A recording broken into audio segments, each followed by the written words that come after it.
It's a new year and a new chance for you to make a fresh start with your compliance. We're going to be bringing you a daily tip, strategy, or idea that you can use to improve your program. Here's your host, Tom Fox, the Compliance Evangelist. Day 28, Pre-Acquisition Due Diligence and Mergers in Compliance. A company that does not perform adequate due diligence prior to a merger or acquisition may face both legal and business risks. Perhaps most commonly, inadequate due diligence can allow a course of bribery to continue, with all the attendant harms to a business's profitability and reputation, as well as potential civil and criminal liability. While most compliance practitioners have long been aware of the requirement in the post-acquisition context, the 2012 FCPA Resource Guide focused many compliance practitioners on the need to engage on robust pre-acquisition due diligence as well. The 2020 update made even more clear the need for robust compliance presence in the pre-acquisition phase. It stated, a well-designed compliance program should include comprehensive due diligence of any acquisition targets, as well as a process for timely and orderly integration of the acquired entity into the existing compliance program structures and internal controls. Pre-M&A due diligence, where possible, enables the acquiring company to evaluate more accurately each target's value and negotiate the cost of any corruption or misconduct to be borne by the target. Flawed or incomplete pre- or post-acquisition due diligence and integration can allow misconduct to continue at the target company, causing resulting harm to a business's profitability and reputation and risk civil and criminal liability. This language was followed up with additional questions posed by the DOJ. Under the due diligence process, was the company able to complete pre-acquisition due diligence, and if not, why not? Was the misconduct or risk of misconduct identified during due diligence?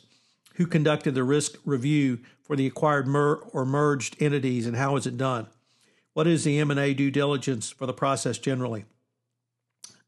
Integration in the M&A process. How has the compliance function been integrated into the merger, acquisition, and integration process? Process for connecting due diligence to implementation.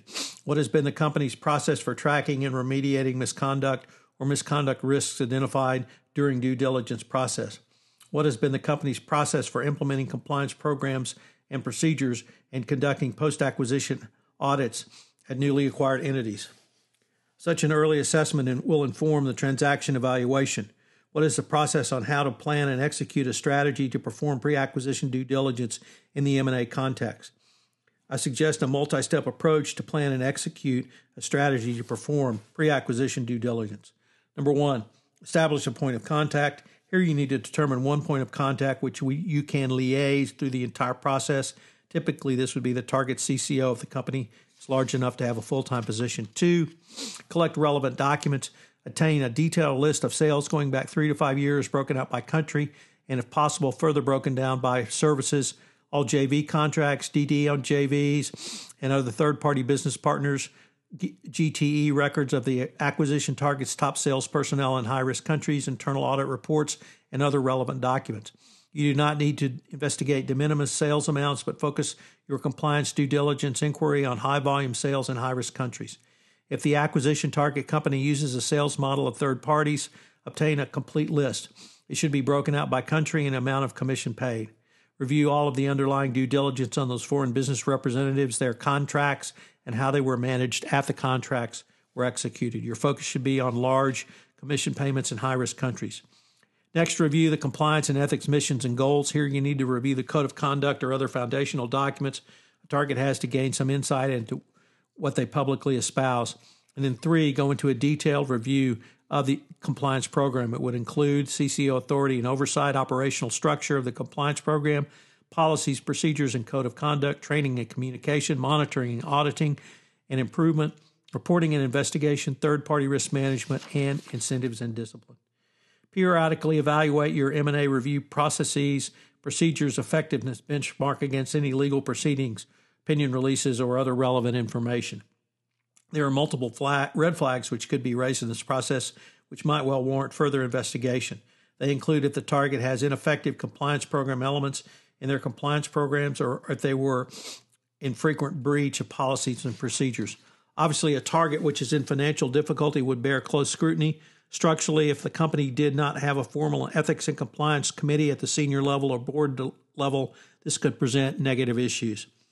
From the CCO perspective, if the position did not have board or CEO access, or if there were regular reports to the board, it could have an issue for compliance. Conversely, if there were frequently requests to waive policies, management override of controls, or no consistent consequence for management violations, it would present even greater red flags. So what are today's 3 key takeaways? Number 1, the results of your pre-acquisition due diligence will inform your post-acquisition integration and remediation going forward. Number 2, periodically review your M&A due diligence protocol. And number 3, if red flags appear in the pre-acquisition due diligence, they should be cleared, hopefully before you conclude the sale, but certainly in the integration thereafter. This is Tom Fox again. Thank you for listening to this episode of 31 Days to a More Effective Compliance Program. I hope you will join me for the entire month of January, where I take a look at some of the significant changes in compliance and FCPA enforcement which occurred in 2020 and will help inform your compliance program going forward into 2021 and indeed beyond.